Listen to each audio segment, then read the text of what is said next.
Welcome to Atharva crack competition. সবাইকে স্বাগত জানাই অথর্বতে। সাবজেক্ট ওয়াইজ জেনারেল অ্যাওয়ারনেসের মধ্যে এটি প্রাচীন ভারতের ইতিহাসের এমসিকিউ ডিসকাস করব, সেট নাম্বার 2।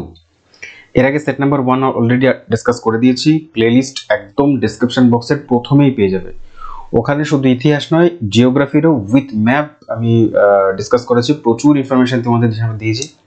যে কোনো এক্সামের জন্য প্রিপারেশন করো, অবশ্যই এগুলো তোমাদের কাজে লাগবে। তো আজকের ভিডিও শুরু করব, দেখতে থাকো, দেখো তোমাদের খুবই ভালো লাগবে। প্রথম প্রশ্ন বলছে, মেগাস্তিনিস ভারতীয় সমাজকে কয়টি শ্রেণীতে বিভক্ত করেছেন? মেগাস্তিনিস ভারতীয় সমাজকে, সেই সময় আমরা জানি প্রত্যেকে যে মেগাস্তিনিস কার সময় ভারতে এসেছিল। তিনি এসেছিলেন চন্দ্রগুপ্ত মৌর্যের সময়। তিনি ছিলেন গ্রিক সেলুকাস, গ্রিক রাজা সেলুকাসের দূত। ঠিক আছে, তিনি ভারতীয় সমাজকে 7টি ভাগে ভাগ করেছিলেন। ঠিক আছে, আচ্ছা আরেকটা কি মনে রাখবে, আরেকটা মনে রাখবে, মৌর্যের যে সাম্রাজ্য ছিল, সাম্রাজ্যকে 4টি ভাগে ভাগ করেছিল। তো মৌর্য সাম্রাজ্যকে 4 ভাগে ভাগ করে, কিন্তু সমাজকে, শ্রেণীকে, সমাজে কতগুলো মানুষ রয়েছে, কত শ্রেণী সমাজে, সেটা হচ্ছে 7 ভাগে। কোন শিলালিপি প্রথম রুদ্রদামেনের বিভিন্ন কৃতিত্বের কথা জানা যায়? প্রথমত রুদ্রদামেন, তিনি হচ্ছেন কি শক রাজা। শক রাজারা একটি উপাধি নিত। কি উপাধি? মহাক্ষত্রপ, মহাক্ষত্রপ অথবা ক্ষত্র ক্ষত্রপ। ঠিক আছে, ক্ষত্রপ ক্ষত্রপ ক্ষত্রপ ঠিক আছে, ক্ষত্রপ, এই দুটো উপাধি নিতেন তারা। আর রুদ্রদামেনের যে শিলালিপিটা প্রত্যেকে জানি আমরা, ভিতারি হবে না, সাঁচি হবে না, জুনাগড় ইনস্ক্রিপশন। জুনাগড় ইনস্ক্রিপশন থেকে একটি লেক সম্পর্কে জানা যায় বা হ্রদ সম্পর্কে, সেটা হচ্ছে সুদর্শন। সুদর্শন হ্রদ সম্পর্কে জানা যায়, সুদর্শন হ্রদের পুনর্নির্মাণ করিয়েছিলেন। এবারে যে ভিতার ইনস্ক্রিপশন, নাসিক ইনস্ক্রিপশন, এগুলো সম্পর্কে তো প্রশ্ন আসতে পারে। আর এখানে জুনাগড় সম্পর্কে এসছে, অন্য কোথাও ইনস্ক্রিপশন সম্পর্কে প্রশ্ন কিন্তু আসে যে কোনো এক্সামে। তো কিছু ইনস্ক্রিপশন, উল্লেখযোগ্য ইনস্ক্রিপশনের নাম বলছে। ইনস্ক্রিপশন মানে হচ্ছে শিলালিপি। সবার প্রথমে বলছে বেনসাগর ইনস্ক্রিপশন। এইটা হচ্ছে বাসুদেব কান্ন রাজা বাসুদেব কান্নের একটি ইনস্ক্রিপশন। এর থেকে জানা যায় হেলিওডোরাস ইনি হচ্ছে ইন্দো গ্রিক রাজা ছিলেন। ইন্দো গ্রিক রাজা, এই ইন্দো গ্রিক রাজা হেলিওডোরাস সম্পর্কে জানতে পারা যায় বাসুদেবা কান্নর বেনসাগর শিলালিপি সম্পর্কে। এরপরে হাতিগুম্ফা শিলালিপি কার? খারবেল রাজা, কলিঙ্গের রাজা খারবেলের, কলিঙ্গ রাজা খারবেলের। এটি প্রাকৃত ভাষায় রচিত হয়েছে, প্রাকৃত ভাষায় রচিত হয়েছে। ঠিক আছে, বর্তমানে এটা উড়িষ্যাতে পড়ে। হাতিগুম্পা শিলালিপিতে 17টা লাইন পাওয়া যায়। ওকে, আইহোল ইনস্ক্রিপশন হচ্ছে দ্বিতীয় পুলকেশী। ঠিক আছে, আইহোল ইনস্ক্রিপশন কার? দ্বিতীয় পুলকেশী, হচ্ছে রাষ্ট্রকূট রাজা দ্বিতীয় পুলকেশীর আইহোল ইনস্ক্রিপশন। কে লিখেছেন? এটা লিখেছিলেন হচ্ছে তার সভাকবি রবিকীর্তি।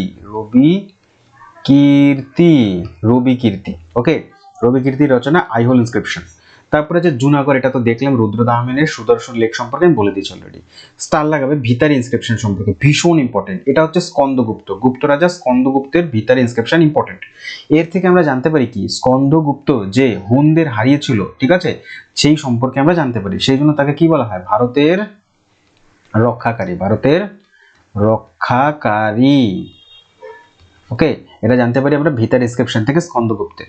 এরপরে সাতকর্ণী প্রথম সাতকর্ণী, যে তার একটি গুরুত্বপূর্ণ হচ্ছে নানাঘাট শিলালিপি।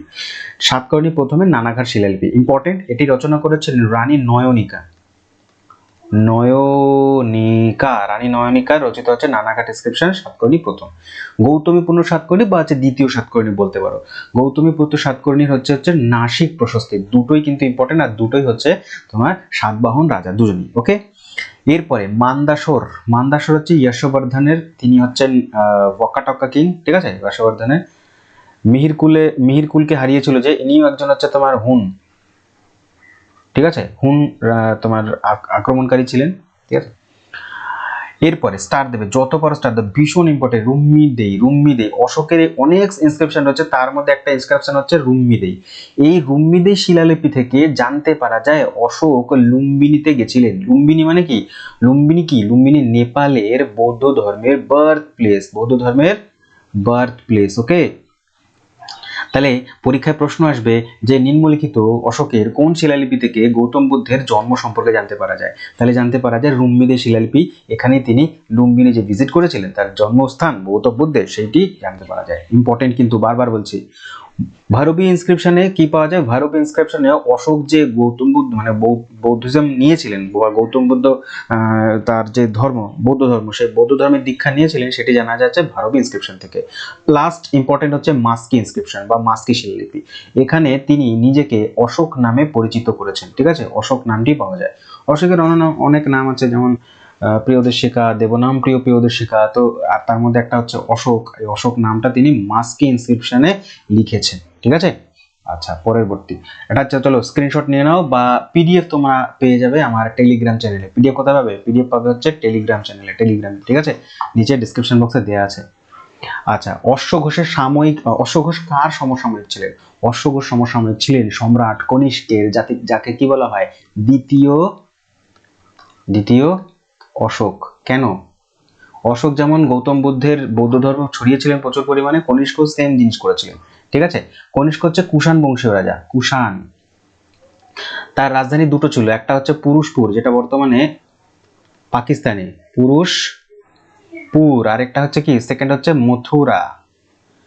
মথুরা শিলালিপি তার সময় ফ্লোরিশ করে, ঠিক আছে, তার সময় দেখা যায় মথুরা শিলালিপি। এবং মথুরা শিলালিপি, তারপরে হচ্ছে মথুরা শিলালিপি বলছি তোমার, মথুরা শিল্প, আর একটা হচ্ছে গান্ধার শিল্প, গান্ধার শিল্প, মথুরা শিল্প, ঠিক আছে।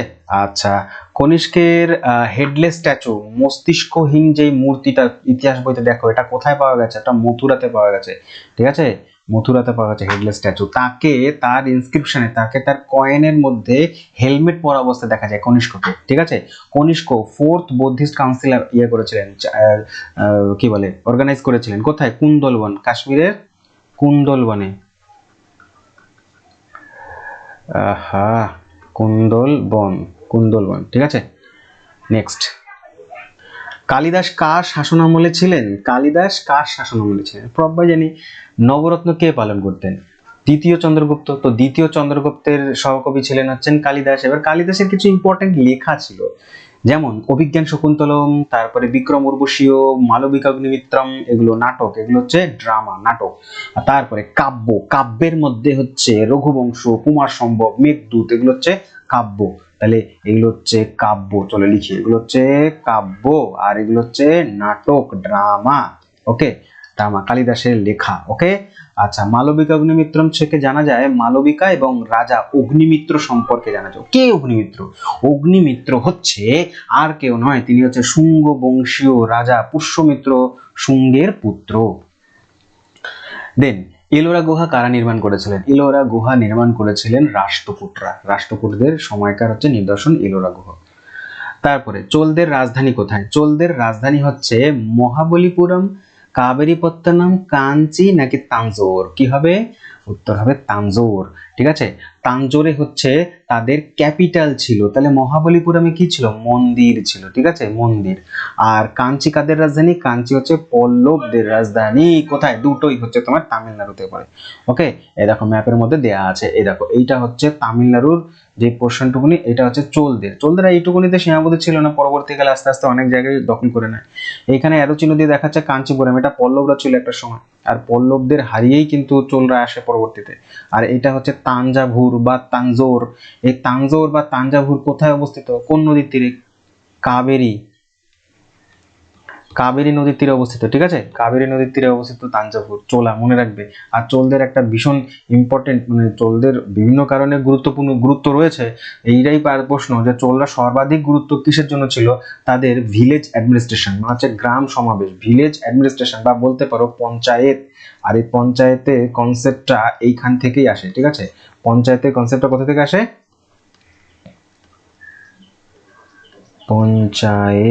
পঞ্চায়েতের কনসেপ্টটা এখান থেকে আসে, চোলদের থেকে, ঠিক আছে। আরো কারণ ইম্পর্টেন্ট ছিল, তাদের নেভি ছিল, নৌবাহিনী ছিল, ঠিক আছে, ইম্পর্টেন্ট।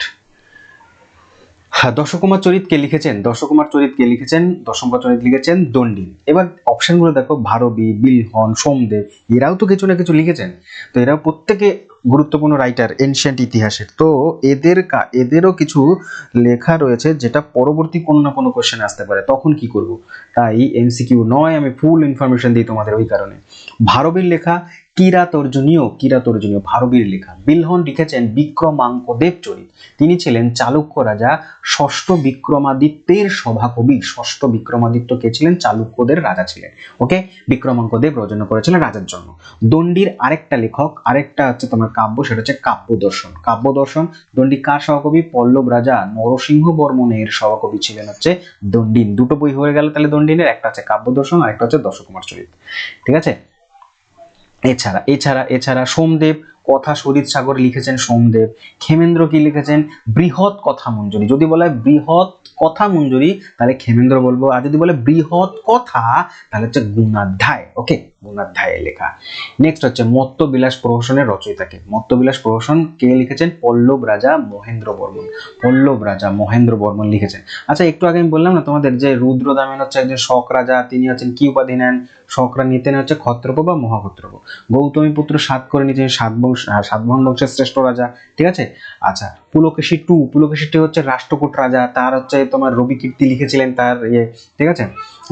নেক্সট হচ্ছে তোমার হর্ষবর্ধনের কিছু ইম্পর্টেন্ট লেখা রয়েছে। হর্ষবর্ধনের কিছু ইম্পর্টেন্ট লেখা মানে রাজাদের লেখা। এই যে মত্তবিলাস প্রহসন কে লিখেছেন? মত্তবিলাস প্রহসন তো যে রাজাদের লেখা, আর হচ্ছে তোমার মত্তবিলাস প্রহসন রাজাদের লেখা। তো এমনি হর্ষবর্ধন একজন রাজা ছিলেন, তিনি লিখেছেন নাগানন্দা, প্রিয়দর্শিকা এবং রত্নাবলী, এই তিনটি ইম্পর্টেন্ট। তারপরে অমুক বর্ষ, তিনি হচ্ছেন রাষ্ট্রকূটা কিং, তিনি লিখেছেন হচ্ছে রত্নমালিকা। দেখো, রত্নাবলী হচ্ছে তোমার হর্ষবর্ধন, কিন্তু রত্নমালিকা হচ্ছে তোমার অমুক বর্ষের লেখা। কৃষ্ণদেব রায়, তিনি হচ্ছেন দাক্ষিণাত্যের রাজা ছিলেন। ঠিক আছে। তার লেখা হচ্ছে আমুক্ত মাল্যদা ইম্পর্টেন্ট, উষা পরিণাম ইম্পর্টেন্ট, এবং হচ্ছে জাম্ববতী কল্যাণম। এই হচ্ছে তিনজন রাজার লেখা, মনে রাখবে কিন্তু, ভীষণ ইম্পর্টেন্ট। স্ক্রিনশট নিয়ে নাও, অথবা পিডিএফ তো তোমরা পেয়েই যাবে আমার টেলিগ্রাম চ্যানেলে, মনে থাকবে। আচ্ছা, আর কৃষ্ণদেব রায় কোথাকার রাজা ছিলেন বলতো? কৃষ্ণদেব রায় ছিলেন হচ্ছে বিজয়নগর সাম্রাজ্য, বিজয়নগর সাম্রাজ্যের রাজা ছিলেন। চলো নেক্সট কোশ্চেন। এবারে বলেছে দেখো, তালিকা 1 এর সাথে তালিকা 2 ম্যাচ করতে। আমি বললাম না যে ইনস্ক্রিপ্ট মানে প্রাচীন ভারত থেকে হচ্ছে মনে রাখতে হবে শিলালিপি প্রথমত, তারপর হচ্ছে কোন কবি কোন বই লিখেছেন। যেমন ভাস্করাচার্য কি লিখেছেন? লীলাবতী। এটি একটি গণিতের বই, গণিত বই। ঠিক আছে, গণিত বই। তারপরে শূদ্রকের লেখা বৃচ্ছকটিকম মিলছে। বিজ্ঞানেশ্বর, এটা হবে বিজ্ঞানেশ্বরের লেখা কি? বিজ্ঞানেশ্বর লিখেছেন মিতক্ষরা। এবং আর একটাই বাকি থাকলো কলহন আমরা প্রত্যেকে জানি রাস্তা রঙ্গিনী কিসের? কাশ্মীরের ইতিহাস জানা যায়, কাশ্মীর। ওকে। তারপরে বলছে এর মধ্যে কে তার পিতা একটি অভিযানে গেছিলেন, সামরিক অভিযানে। এই সামরিক ক্যাম্পের মধ্যেই তার জন্মগ্রহণ হয় বা তিনি জন্মগ্রহণ করেন। এই রাজার নাম কি? তার রাজার নাম হচ্ছে অমুক বর্ষ রাষ্ট্রকূটা কিং। অমুক বর্ষের বইটার নাম বলতে কি? অমুক বর্ষের বইটার নাম আমি একটু আগেই জাস্ট বললাম। ঠিক আছে, অমুক বর্ষের বইটার নাম হচ্ছে, এই যে দেখো কি বলছে,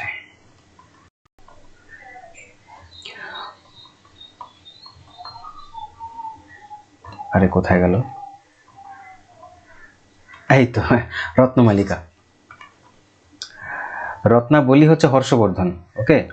আচ্ছা, নেক্সট, সোমপুরী বিহার কে নির্মাণ করে? ভীষণ ইম্পর্টেন্ট ইনফরমেশন দিতে চলেছে তোমাকে। এখানে সোমপুরী জিজ্ঞাসা করেছে, তাহলে সোমপুরী বিহার নির্মাণ করেছেন হচ্ছে ধর্মপাল সোমপুরীর সাথে সাথে আরেকটা নির্মাণ করেছেন, নাম হচ্ছে বিক্রমশিলা। ঠিক আছে, বিক্রমশিলা। দুটোই হচ্ছে কিন্তু বৌদ্ধ ধর্মের একটি পীঠস্থান, সোমপুরীও এবং বিক্রমশিলাও। আরেকটা আছে কে? পাল বংশের প্রতিষ্ঠাতা কে? পাল বংশের প্রতিষ্ঠাতা হচ্ছে গোপাল, তিনিও একটি বৌদ্ধ বিহার নির্মাণ করেছিলেন, নাম হচ্ছে ওদান্তপুরী। ঠিক আছে, ওদান্তপুরী, এটাই রচনা করেছেন, মানে নির্মাণ করেছিলেন। তারপরে পরম ভগবত নামে কে পরিচিত? নিম্নলিখিত কোন রাজা পরম ভগবত নাম নিয়েছিলেন? উত্তর হবে দ্বিতীয় চন্দ্রগুপ্ত পরম ভগবত নাম নিয়েছিলেন। তাকে কি বলা হয়? তাকে শকারিও বলা হয়। শকারি কেন বলা হয়? শকদের পরাস্ত করেছিলেন এই দ্বিতীয় চন্দ্রগুপ্ত, মনে রাখবে। ঠিক আছে। আচ্ছা, বেশ। আর সমুদ্রগুপ্তকে বলা হয় হচ্ছে তোমার কি বলে? কবিরাজ। কবিরাজ বলা হয়, তারপরে বলা হয় হচ্ছে হিরো অফ 100 ব্যাটেলস, ঠিক আছে, 1000 যুদ্ধের বিজয়ী। আর কি বলা হয় সমুদ্রগুপ্তকে? দহিত্র, কি দহিত্র বলা হয় জানো? লিচ্ছবি দহিত্র, লিচ্ছবি দুহিত্র।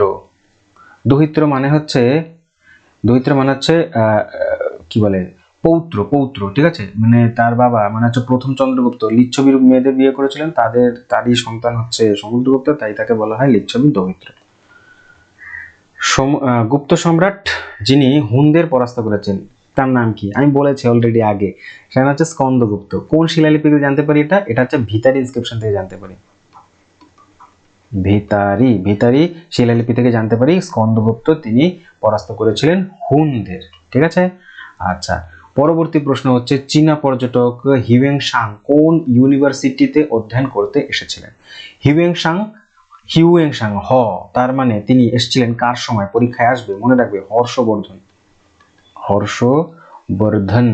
আচ্ছা, এইরকম যারা তোমার পর্যটকরা আছে না, যারা ভারতবর্ষে ভ্রমণ করতে এসেছিল, এই বিদেশি পর্যটকদের একটি ভিডিও আমি তোমাদের এখানে আপলোড করা আছে চ্যানেলে। তোমাদের এই চ্যানেল তুমি যাও, আমি আই বাটনে দিয়ে দিচ্ছি লিংক, আই বাটন থেকে এই ভিডিওটি তোমরা দেখতে পারো। পিডিএফও দেওয়া আছে আমার টেলিগ্রাম চ্যানেলে। এখানে যত একদম প্রাচীন ভারত থেকে শুরু করে মধ্য ভারত পর্যন্ত যতজন পর্যটক ভারতবর্ষে এসেছে প্রত্যেকের নাম দেওয়া আছে, তারা কোন বই লিখেছেন, তারা কোন রাজার সময় এসেছিলেন, তাদের ইম্পর্টেন্ট কিছু ইনফরমেশন অবশ্যই দেখে নিন, খুব ভালো একটা। হিউয়েন সাং নালন্দা বিশ্ববিদ্যালয়ে স্টাডি করেছিল, ঠিক আছে। আর হিউয়েন সাং চীন ছিলেন, এবং চীন থেকে প্রথম ব্যক্তি কে এসেছিলেন, চীন থেকে আমি বলবো না, ওই ভিডিওটা তোমাকে দেখতে হবে, ঠিক আছে। থ্যাংক ইউ ভেরি মাচ সম্পূর্ণ ভিডিও দেখার জন্য। যদি ভালো লাগে অবশ্যই লাইক করো, শেয়ার করো, আর অবশ্যই তোমরা লাইক তো করো যদি ভালো লাগে। আর দেখতে থাকো অথর্ব ক্র্যাক কম্পিটিশন। ধন্যবাদ।